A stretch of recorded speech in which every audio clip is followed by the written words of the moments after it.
God is still speaking. And together with that, never place a period where God has placed a comma. So God is still speaking. The unwritten or unofficial motto of our United Church of Christ goes back many years to a statement by the first Pilgrim people. And their pastor, John Robinson, in the early 1600s, when they tried to reform, find a new way for the Church of England to open up and to value and treasure personal prayer, they felt it became too tight, too narrow.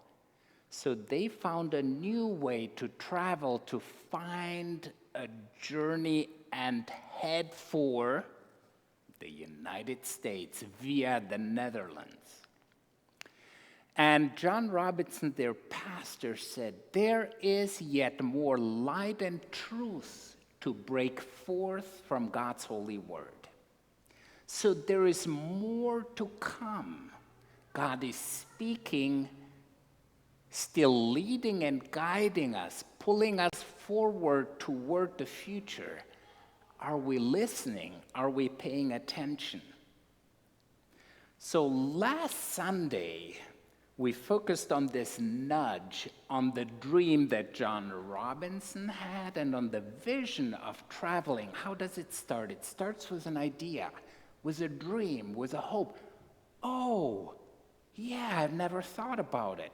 Why don't I go to XYZ?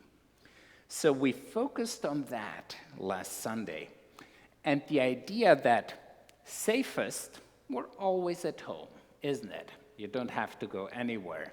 It's like the boat or the ships, they're always safest in the harbor, but that's not what they're built for. So going out, being called, exploring, being led in the process, seeing new territory, that's what we're called toward. And how do we get out of our stagnation, out of being too rooted, too set in our own ways? How do we get out of the status quo? Well, only by being moved and by moving, by remaining curious and looking for God's vision for the promised land for our lives. And that's what the pilgrims actually did. They knew the promised land which they saw and experienced in the new colony, Plymouth colony, that they founded here on the new continent. The vision and the boldness and the challenge to follow it, to travel that journey. So as we've just heard in the children's message, it takes more than just the call, the dream, the nudge, the vision of, I want to go there. So it takes a lot of preparation and packing. And that can be very interesting. Like Sigrid and I, we pack very differently. She makes sure lots of clothes and change and has everything. I usually don't care so much about clothes. I take some of that, but I'm really heavy on books. So when we pack, it's very interesting. And when we plan our adventure, I'm usually the one who says, I want to see that and that and that and that, and she makes sure we do it comfortably. So the arrangements are hers. I would sleep in the car in the back or whatever. I said, no way. So it's so interesting. We balance each other out, or we drive each other crazy when we plan for our trips. And then when we go, when we actually take off, there is something about, for me, to open up for traveling mercies. And sometimes even when we had our kids in the back, just saying, may you go with us, God, and guide us and bring us safely back home. There is something about knowing that our lives are not all in our hands and our planning, as good as it may be, is always to be open for guidance from beyond.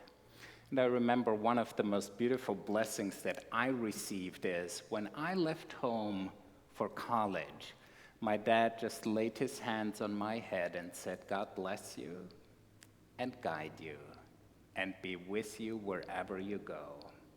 And I think that's one of the greatest gifts we can give those who are dear and close to our hearts. Let's say first day of school.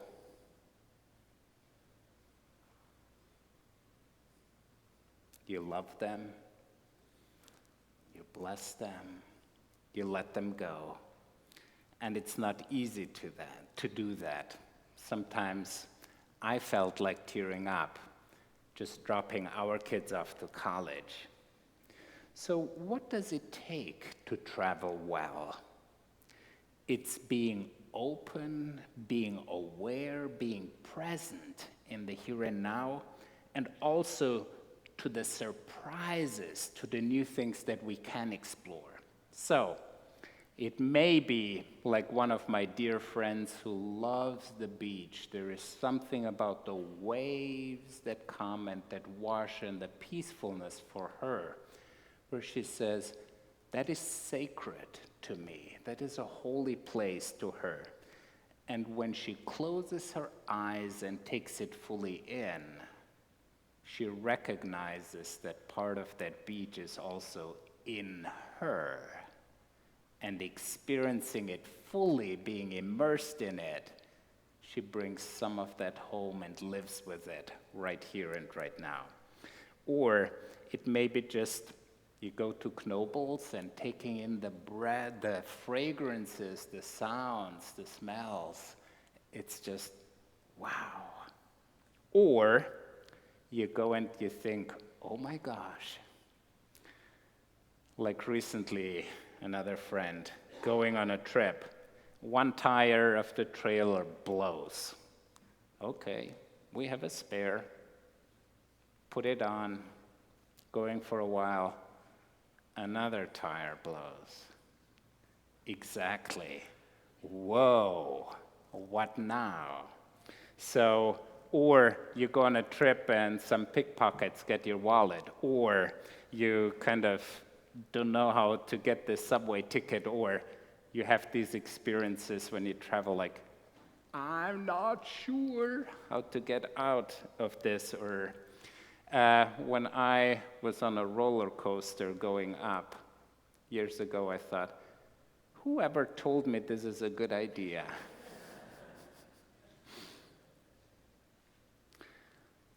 That's a little bit the experience I think that the disciples had. Jesus is coming, stopping by at the lakeshore. They have been fishing all day long. And Jesus tells Peter and his friends, go in again, but go a little bit deeper for a catch. And Peter tells him, we've been out there all night long. We know how to do fishing. You do the talking. This doesn't make sense. Jesus says, go in deeper. So they have the choice, do I trust? Do I go deeper in exploring, in trusting, in being open for what is to be caught, what is to be experienced? And I think that's a beautiful invitation for us when Jesus tells us, go in deeper. There is more to explore. And that applies to any trip. It applies to our faith, to our life's journey, and it applies to our relationships.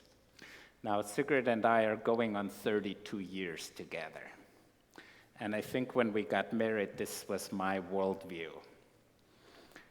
I am in charge. I will provide. Sigrid will make me a better person, and I will show her what it all is about. She will learn from me a whole lot. Yeah. I realize right now that I really need her to become a better person. I need her, and she makes me a better person, and I'm learning from her. Journeying together, having a travel companion, being open and curious, and never quite done, but open to be shaped, to be molded, to be guided, and to travel together. Two things truly matter for me when I think of traveling. One is remain curious and open to explore, to go a little bit deeper, remain curious. Just like this vision of John Robinson, looking forward, there is more to come to explore. And the second thing is trust. Have faith. Go deeper with that trust, as Jesus invites us. Go deeper. Trust. Remain curious and trust.